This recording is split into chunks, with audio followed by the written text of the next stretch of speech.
Hi, my name is Arika, and welcome to our balcony garden.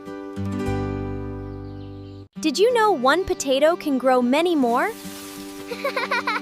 Grow potatoes at home in step 1. Choose seed potatoes. Choose potatoes with strong eyes. If they're large, cut them into pieces. Make sure they have 2 to 3 eyes, and let them dry for 1 day. Now they are ready for planting. Now we need to prepare the soil. Fill a deep pot or grow bag with loose soil. Use well-draining and compost-rich soil. And our container is now ready. Now we are ready to plant. Plant the potato pieces about 10 centimeters deep. Make sure with the eyes facing upward. Now just cover them with some more soil. Now we need to water them gently. Keep the soil evenly moist. Make sure to place your pot where it gets plenty of sunlight. As the plants grow, keep adding soil.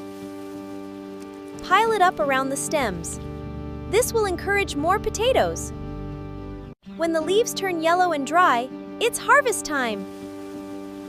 Dig carefully and enjoy your fresh potatoes. Growing potatoes is easy, fun, and rewarding. Follow my mom and dad at Our Balcony Garden for more gardening ideas.